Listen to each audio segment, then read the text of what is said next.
Shalom saudara-saudari, kembali lagi dengan saya Erlita Sylvia. Kita akan mendengarkan penjelasan selanjutnya terkait dengan mata kuliah yang saya tawar, yaitu Administrasi Gereja Baru.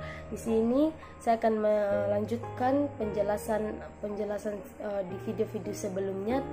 Sudah 4 dimensi yang saya jelaskan, dan sekarang kita akan masuk dalam dimensi yang kelima, yaitu dimensi ekologi administrasi gereja baru. Nah, saudara-saudari, saya akan memulai dari ekologi dan administrasi yang terdiri dari 2 terminologi, yaitu ekologi dan administrasi. Kedua terminologi ini dapat ditelusuri dari berbagai sudut. Setiap sudut pandang tersebut memberikan pengertian yang berbeda. Nah, hal ini disebabkan oleh latar belakang pengalaman, pendidikan, dan cara pandang dari para ahli yang bersangkutan. Nah, meskipun demikian, dari masing-masing cara pandang yang berbeda itu dapat ditelusuri beberapa hal yang merupakan persamaannya. Nah, dengan persamaan-persamaan tersebut, maka dirumuskan berbagai kriteria yang merupakan karakteristik dari ekologi administrasi itu sendiri, sehingga dapat diambil batasan mendekati arti yang sebenarnya. Nah, bahkan tidak menutup kemungkinan diperoleh pengertian yang sesungguhnya. Kemudian, kita akan mendengarkan administrasi. Administrasi itu dalam arti saya akan menjelaskan administrasi dalam arti sempit terlebih dahulu. Administrasi dalam arti sempit adalah kegiatan-kegiatan yang bersifat menulis. Nah, jadi merupakan kegiatan tata usaha seperti biasanya mengetik surat dan menyimpan arsip. Nah, sedangkan ada pengertian administrasi lainnya, yaitu pengertian administrasi dalam arti luas. Pengertian administrasi dalam arti luas ini dapat diartikan sebagai kegiatan yang dilakukan untuk mencapai tujuan yang telah ditetapkan terlebih dahulu, atau dengan kata lain, administrasi dalam arti luas yaitu kegiatan yang dilakukan dalam rangka mencapai tujuan yang terlebih dahulu yang telah ditetapkan. Nah, menurut Kamus Besar Bahasa Indonesia, ekologi adalah ilmu tentang hubungan timbal balik antara makhluk hidup dan kondisi alam sekitarnya atau lingkungannya.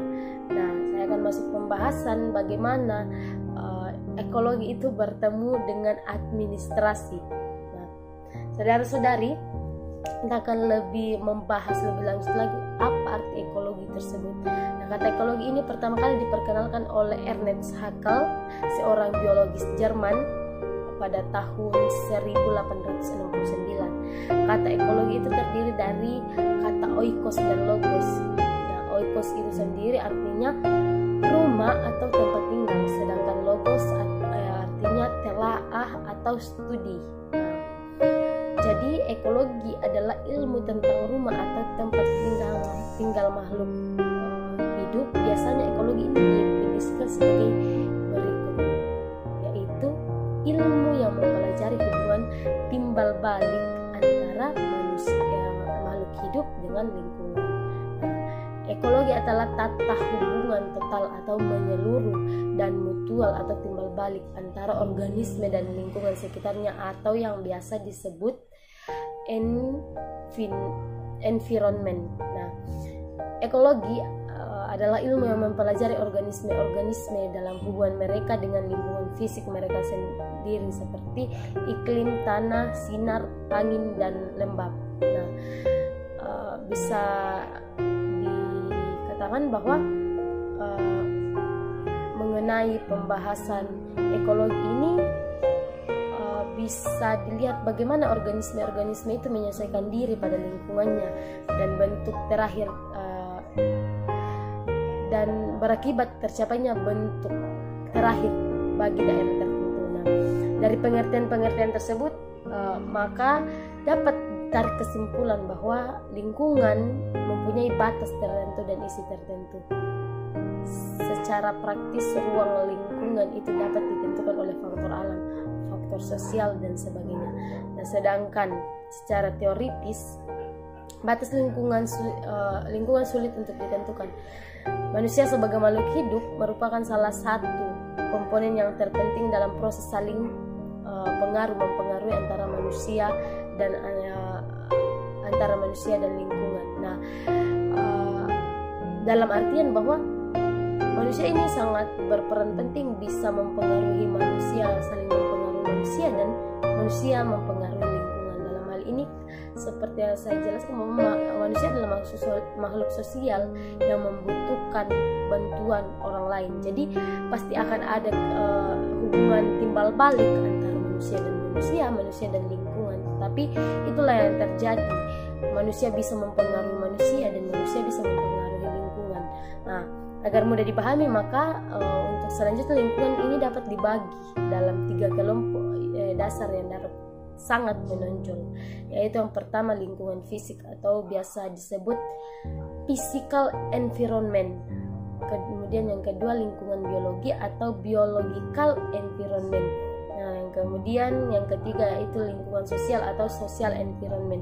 Kemudian lebih lanjut dikatakan bahwa ekologi merupakan suatu sintesa atau suatu penilaian panduan kembali daripada hasil-hasil studi yang telah dilakukan terhadap unsur masing-masing dan satu persatu yang diperoleh dengan analisa.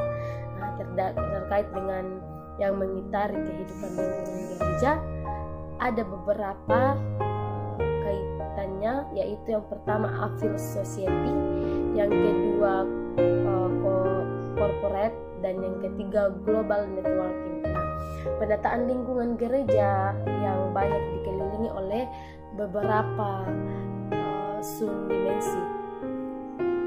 Ketika kita belajar Alkitab, kita harus mampu untuk mengaitkan dengan konteks kehidupan yang ada. Sejauh akan menjelaskan di sini dimensi politik atau sama dengan perumusan. Ada kebijakan dan terdapat 3 bentuk paradigma. Yang pertama itu adalah paradigma tertutup, kemudian yang kedua ada paradigma terbuka, dan yang ketiga ada paradigma moderate. Nah, kemudian yang memiliki beberapa karakter dasar yaitu destruktif.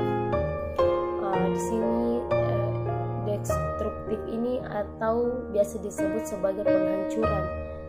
Yang berikut tingkat kelangkaan seperti sumber daya yang terbatas. Nah, Johan menjelaskan tentang informasi. Nah, saudara-saudari, dalam peradaban masa digitalisasi, seluruh informasi baik secara lisan maupun tulisan secara mudah dengan browsing.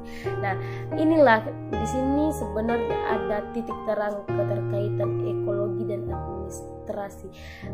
Di atas saya sudah menjelaskan beberapa ekologi dalam bentuk maksudnya pengertian ekologi dari konteks kita sebagai manusia di bumi. Nah, di sini mungkin ada ekologi yang terjadi dalam peradministrasian gereja baru, seperti sudah mengikuti perkembangan zaman.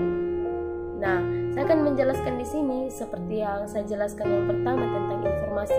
Mungkin ada titik terang bahwa perkembangan zaman ini sudah menjadi ekologi, tapi bukan berarti merugikan juga, tidak. Tetapi banyak hal yang bisa diberikan, tetapi jika orang yang menggunakannya secara tidak baik, mungkin itu akan menjadi salah satu kerusakan. Yang kemudian saya akan menjelaskan tentang komunikasi. Nah, hadirnya berbagai macam aplikasi yang memudahkan kita untuk saling menghubungi sehingga tidak merepotkan sesama untuk mengirim surat. Nah, itulah yang menjadi perkembangan hal yang positif di perkembangan zaman sekarang. Yang berikut adalah teknologi melalui perkembangan iptek yang memiliki dampak yang sangat besar yang dapat membantu manusia untuk memenuhi kebutuhan manusia.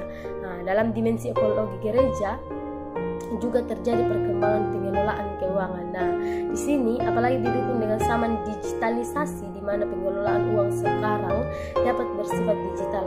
Salah satu contohnya adalah kripto atau currency cryptocurrency yang artinya bentuk investasi uang. Nah, sehingga kita ketahui bahwa gereja adalah sebuah organisasi karena ia memiliki unsur-unsur yang dimiliki. Di dalamnya itu ada unsur-unsur tertentu. Unsur-unsur yang dimilikinya itu adalah unsur-unsur organisasi, hingga gereja juga harus punya tujuan. Nah, ketika ada krisis ekologi terjadi dalam gereja, mungkin itu tidak akan mencapai satu tujuan. ketika gereja punya tujuan, gereja juga harus tahu dimensi ekologi dalam administrasi gereja. Administrasi gereja akan berhasil mencapai tujuan organisasi apabila seluruh fungsi administrasi dapat diberdayakan dan dilaksanakan secara optimal. Nah, prinsip atau hal yang harus menjiwai administrasi gereja ialah asas norma Alkitab harus menerangi administrasi gereja. Itu adalah beberapa penjelasan saya mengenai dimensi yang kelima ini, tentang dimensi ekologi administrasi gereja baru. Nah, sampai ketemu lagi di video selanjutnya, saya masih akan menjelaskan dimensi yang keenam. Dan sampai jumpa di video selanjutnya.